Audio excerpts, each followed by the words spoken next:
much of the conversation this week is about workforce development, making sure that folks here also are ready for a knowledge-based economy. So I'm super thrilled to be able to talk to two presidents of higher ed in the state right now. President Santa Ono of the University of Michigan, welcome. Thank you very much. And interim president of the Michigan State University, Teresa Woodruff. Welcome, welcome. Thank you very much. So first, President Ono, I just have to start with you because this is your first Mackinac conference. It is. And you just became the 15th president of the University of Michigan in October. I'm so excited. How is this all for you as you're getting welcomed? It's been a fantastic year. Everybody has been really, really nice and welcoming. And this has been an incredibly beautiful venue and great to interact with so many people. Right. It's unique.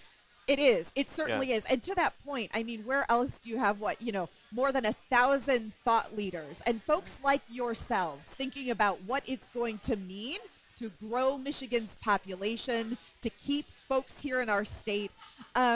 President Woodruff, I've got to ask, we have so much state pride, right, in our states and in our Big Ten universities. And yet we're getting data this week that Michigan just simply isn't a top 10 state anymore.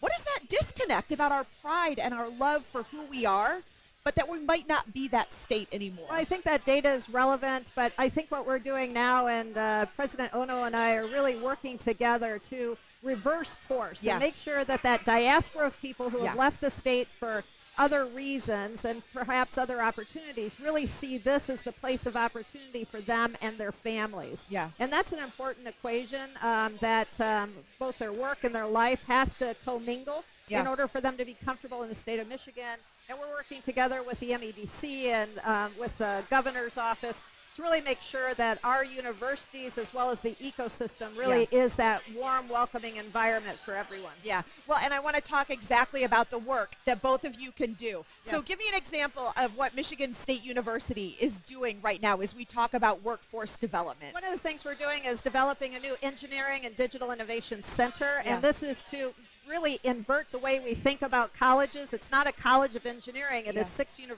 colleges coming together for students who are interested in engineering, but also in digital innovation and in the new economy that's coming that they themselves will both participate in and will build.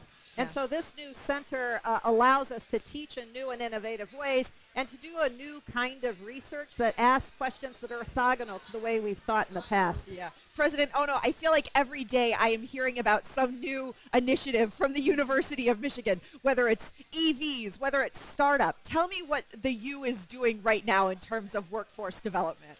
Well, it's a huge amount of work. Thanks a lot for the shout out about the electric vehicles. Yeah. But we just launched a $55 million quantum research institute. Yeah. And we're very excited about that and the role that's going to play moving forward. As you know, we have just launched a global superconductor facility, which is really global in nature. Yeah. And we're partnering with the other universities in the URC, with Michigan State University and Wayne State University, but also Washtenaw Community College, in really positioning Michigan to be hopefully a recipient of funding from the Chips for Science Act. Yeah. So. Well, and that's been this fascinating conversation, and President Ono, I know we'll also talk a little later about sort of workforce and talent development, but the theme seems to be, aside from the power of and, which we're going to get to, but also the need for institutions to work together. And so you said the URC, for folks who may be new to the state, or it's the University Research Corridor. Teresa Woodruff, tell me a little bit about what work is going on right now with the URC that you're excited about. This has been a 10-year partnership, and right now I think the partnership has never been stronger. And as President Ono just said, we're working together as R1 universities, as well as with community colleges. And to me, that's the power of and that is going to allow us to take students who are interested in coming in from any corridor, whether directly to a 4-year or through the 2 years. Yeah. And I think one of the things that we're doing is developing this workforce positioning for EVs themselves. And that's going to allow all of us to have more opportunities for those students who graduate from this top-ranked cluster of universities that really outpaces by student numbers and by research dollars any other cluster in America. Yeah. President Ono?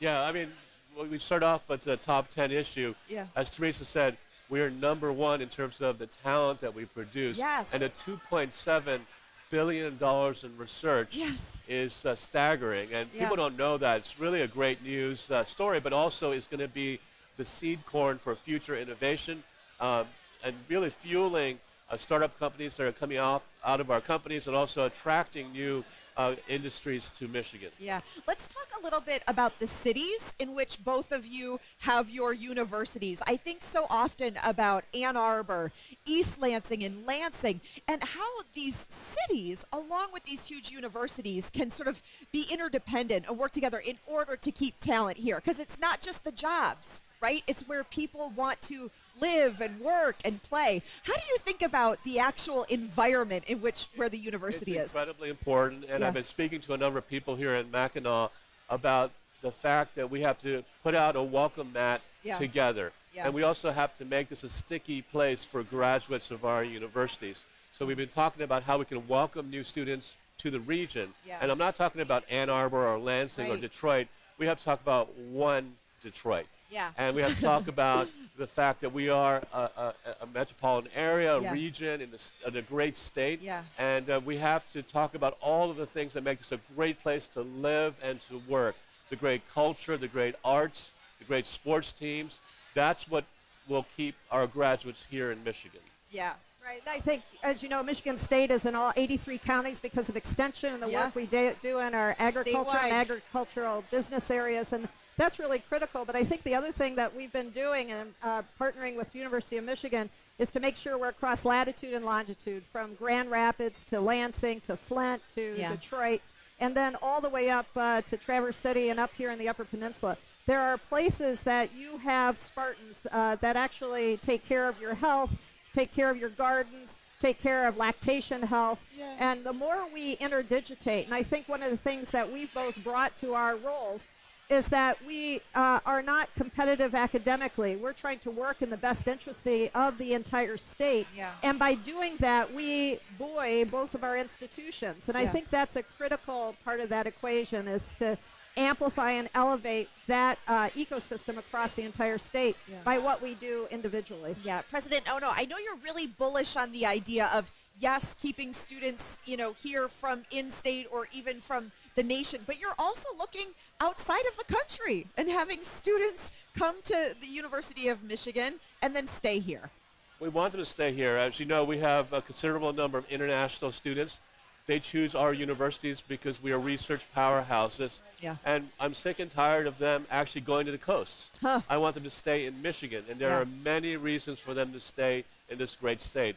As you've probably read in the New York Times, people are not, they're leaving the coast, and they're looking for the Midwest. And I think there's no better place than the state of Michigan for them to relocate, to call home, and to work. I feel like you can't, not miss any New York Times story, which is students or, post-students doing the New York thing and then, looking for a farmhouse or something like that, and Michigan raising its hand and saying, come back. You can buy a pretty nice house in Michigan for $300,000. That'll get you a parking lot on the coast, or maybe if you're lucky, a studio. So.